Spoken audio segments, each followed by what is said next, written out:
It is a winter's morning in 1564, and the Tsar of all Russia has simply vanished.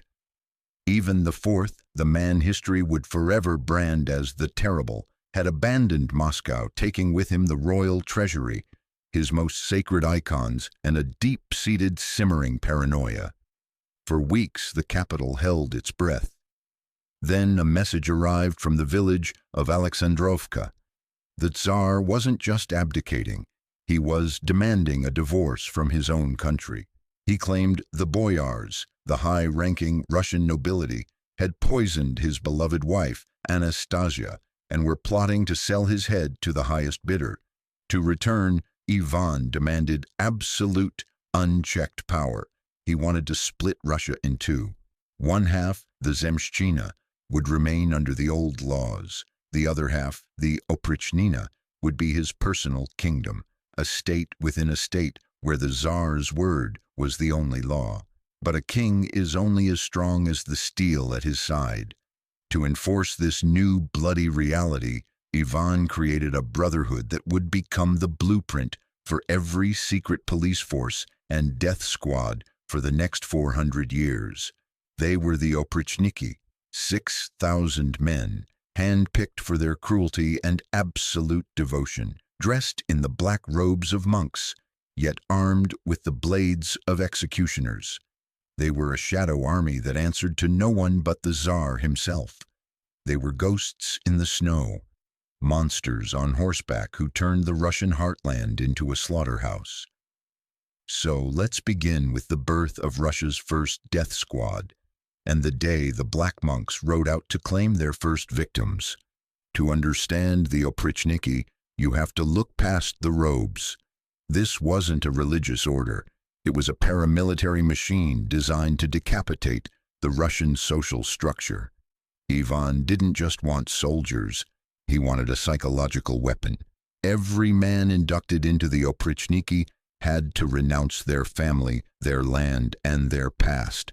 They swore a blood oath to the Tsar that superseded any law of God or man. They were effectively set apart, which is exactly what the word Oprichniki means. The kit of an Oprichnik was a masterclass in terror. They dressed in heavy black tunics, riding black horses with black harnesses. But it was the macabre trophies tied to their saddles that signaled their true purpose: a severed dog's head and a broom. The symbolism was blunt and brutal. The dog's head represented their duty to sniff out and bite the enemies of the Tsar, while the broom signified their mission to sweep the filth of treason from the Russian soil. It was a visual warning to every village they entered. The Tsar is hunting. Tactically, the Oprichniki operated outside the traditional military hierarchy. While the regular army guarded the frontiers against the Mongols and the Poles, the Oprichniki were the internal scalpel. They held the right of spoils. If an Oprichnik accused a noble of treason, that noble was executed on the spot, and his lands, his wealth, and even his wife were handed over to the accuser. This created a feedback loop of state-sponsored greed. The more treason they found, the richer they became. What happened next was a descent into madness. They established their headquarters at the Alexandrov Kremlin, a fortress outside Moscow. Inside these walls, the reality was much darker than simple military discipline. Ivan styled himself as the abbot, and his 6,000 killers were his monks. They would attend 4-hour prayer services starting at midnight, led by Ivan himself, only to descend into the dungeons at dawn to personally supervise the torture of prisoners. Data from the era suggests that at the height of the Oprichniki, an average of 20 people were tortured to death every single day within the Tsar's residence, simply to satisfy Ivan's growing bloodlust. They were refining the art of the interrogation. Long before the KGB ever existed, in January 1570, the Oprichniki were no longer just a secret police force, they were an extermination squad. The target was Novgorod, a wealthy, historic city that had once been a bastion of democracy. Ivan the Terrible had convinced himself that the city's leadership was plotting to defect to the Grand Duchy of Lithuania. History now tells us that the evidence, a letter supposedly hidden behind an icon, was a crude forgery. But for Ivan, suspicion was the same as a conviction. The assault began with a tactical isolation. The Oprichniki surrounded the city, building a massive timber wall to ensure no one could escape. They then systematically looted every monastery and church in the vicinity. But this was just the prelude. When Ivan arrived with his black monks, the slaughter turned industrial. They didn't just kill. They staged a month-long festival of cruelty. Men, women, and children were rounded up and brought to the banks of the Volkhov River. The methods were precise and grisly.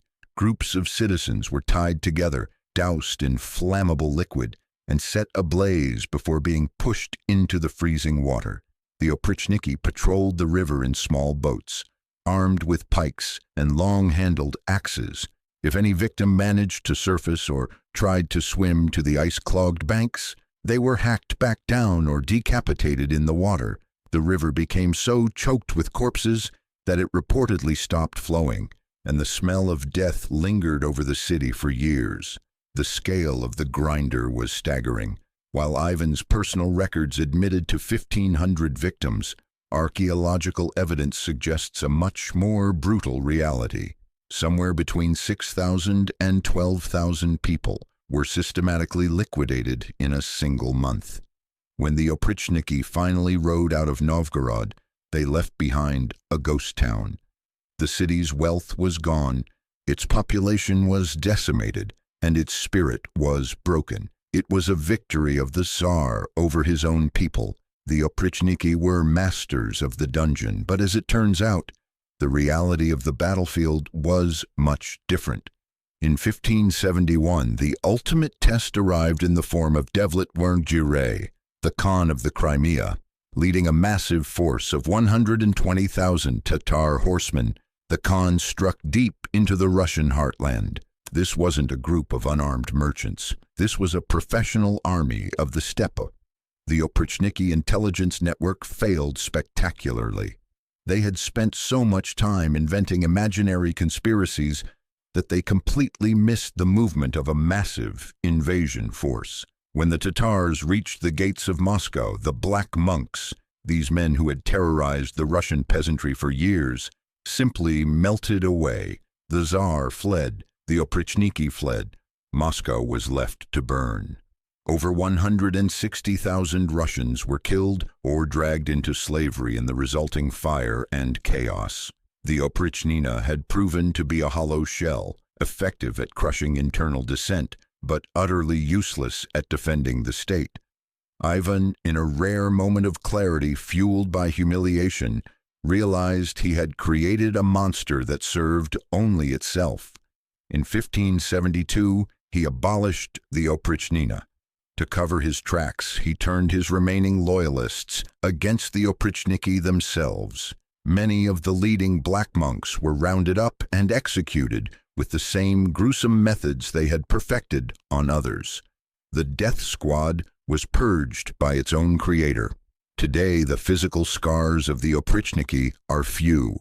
The ruins of the Alexandrov Kremlin and the quiet banks of the Volkhov River are all that remain. But the strategic legacy is chilling. Ivan the Terrible had pioneered the concept of the internal enemy and the use of a privileged, lawless elite to maintain power through visceral fear. The Oprichniki were the first to wear the black of the secret police, a shadow that would reappear under different names throughout Russian history. They proved that while you can rule through a reign of terror, a nation built on the blood of its own people is a house of cards when the real enemy finally arrives at the gates.